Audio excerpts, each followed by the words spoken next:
You don't actually have low confidence. Imagine this.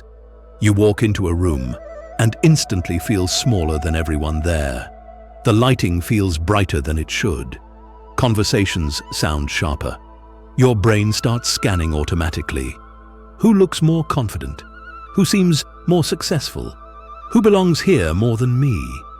You haven't even said a word yet, but somehow you already feel behind. Later that night, you replay one sentence you said, just one, and it's enough to convince you that you lack confidence. Now let me interrupt that story. What if the diagnosis is wrong?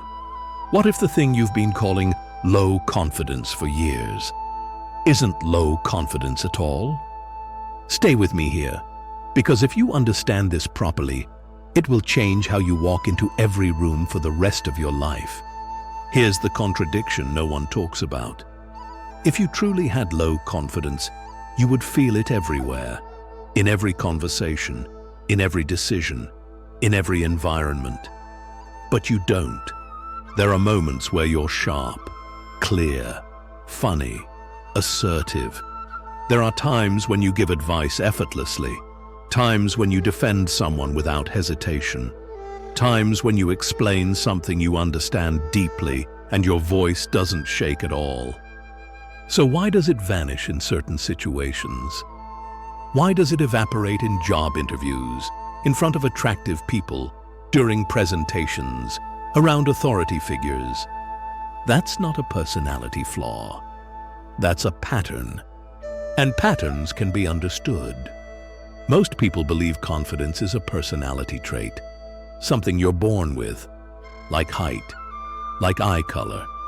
You either have it or you don't. That belief alone is damaging because it makes confidence feel fixed, permanent, out of your control. But confidence isn't a trait, it's stored evidence. Confidence is memory. In areas where you've succeeded before, your nervous system relaxes. It has reference points. It has proof. But in areas where you felt judged, embarrassed, rejected, or uncertain, your brain switches into prediction mode. It starts asking one question: is this safe? And when it doesn't have enough positive evidence, it predicts risk. That sensation you call low confidence, that tightness in your chest, that hyper-awareness of your own body, that mental fog where you suddenly can't think of the right words, that's not insecurity. That's threat detection. Your brain evolved in tribal environments where social rejection could literally mean isolation, and isolation meant danger.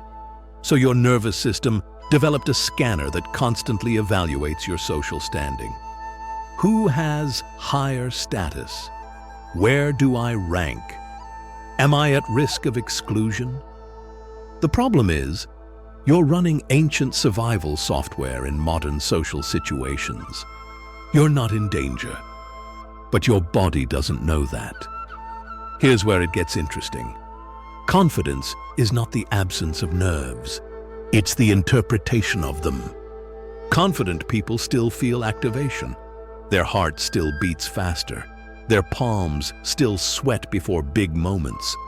The difference is, they don't interpret that activation as weakness. They interpret it as readiness. Your body preparing you does not mean you are unprepared. Read that again. Most people are waiting to feel calm before they act. But calm is not the prerequisite for confidence. Action is. Waiting to feel confident before doing the thing is like waiting to feel fit before going to the gym. It makes no sense. The feeling comes after the repetition, not before it. Let's make this practical. Think about something you're naturally confident in. Maybe it's talking to close friends. Maybe it's gaming. Maybe it's explaining a hobby. Notice how you don't overthink. You don't rehearse every sentence. You're just there. Why? Because you've accumulated evidence in that arena. You've survived enough interactions to stop perceiving threat. You don't have low confidence. You have low repetition in specific environments. That changes everything. Because repetition is trainable. Now here's the deeper layer most people avoid. Sometimes what you label as low confidence is actually fragile identity. If your sense of worth is attached to being impressive, intelligent, attractive, successful, or the smart one, then every social situation becomes evaluation. Every interaction becomes performance. You're not trying to connect. You're trying to maintain an image. And performance anxiety feels identical to low confidence. But it's not the same thing. It's fear of losing value. Ask yourself something uncomfortable.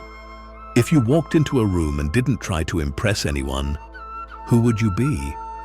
If you weren't trying to appear smart, composed, funny, or interesting, what would you say? That slight panic you feel imagining that? That's identity loosening.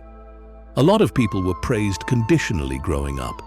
You were rewarded for achievement, for being talented, for being mature for your age. So your brain linked love and approval to performance. Now, when you step into situations where you might not perform perfectly, your system panics. Not because you lack confidence, but because you fear losing approval. That's not weakness. That's wiring. But wiring can be rewired. Let me flip something for you. You don't doubt yourself. You doubt whether you'll still be accepted if you fail. That's a completely different problem. And it requires a different solution. If your worth rises and falls based on how well you perform, confidence will always collapse under pressure, because pressure threatens identity. So here's the shift. Separate worth from performance.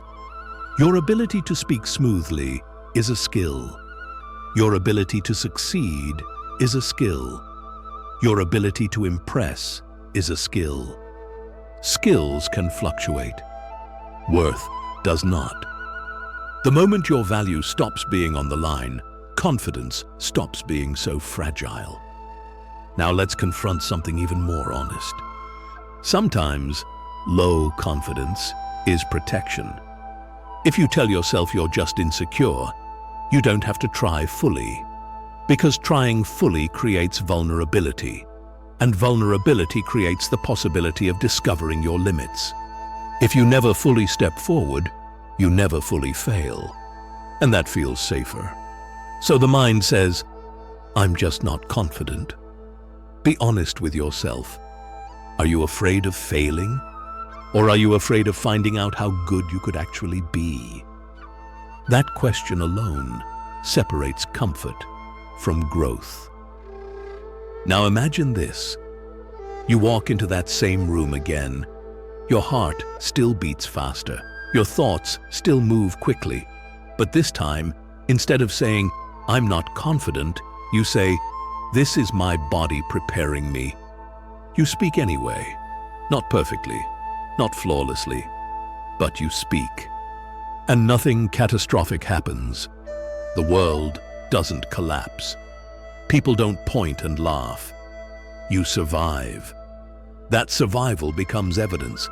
Evidence becomes memory. Memory becomes confidence. Confidence is accumulated proof of survival. The people you admire, they're not different species. They've just embarrassed themselves more times. They've spoken up more times. They've survived more awkward silences. They've trained their nervous systems through repetition. Confidence is scar tissue. It's built through healed discomfort. And here's the twist. The version of you that feels powerful already exists.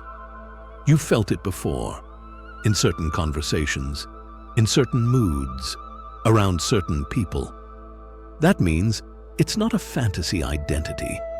It's context-dependent activation. Your job isn't to become confident. It's to expand the environments where that version of you shows up. And that happens through small, deliberate exposure. Speak once in the meeting. Hold eye contact 1 second longer than usual. Share one opinion you'd normally keep to yourself. Post one idea. Start one conversation. Not to prove yourself, but to collect evidence. And here's something crucial. Measure effort, not outcome. If you speak up and your voice shakes, that's still evidence collected. If you try and it feels awkward, that's still repetition logged. Confidence grows from attempts survived, not performances perfected. And one more thing. Stop comparing your internal experience to other people's external appearance. You have no idea how many people in that room feel the exact same activation you do. Most people are just better at masking it. The confident person you're observing might be managing the same nerves, just interpreting them differently. Confidence isn't calmness. It's courage practiced. So the next time that old thought appears, I just don't have confidence, pause. Replace it with something more accurate. I don't have enough evidence yet. Then go gather it. One small discomfort at a time. Because the truth is this: you were never lacking. You were just waiting for proof. And proof doesn't arrive before action. It arrives after. So instead of asking, why am I like this? Ask, what small discomfort am I willing to face this week? That's where your confidence is hiding. Not in affirmations, not in personality changes, not in becoming someone else, but in repeated, survived, uncomfortable action. You don't actually have low confidence. You have unused courage, and it's waiting for repetition.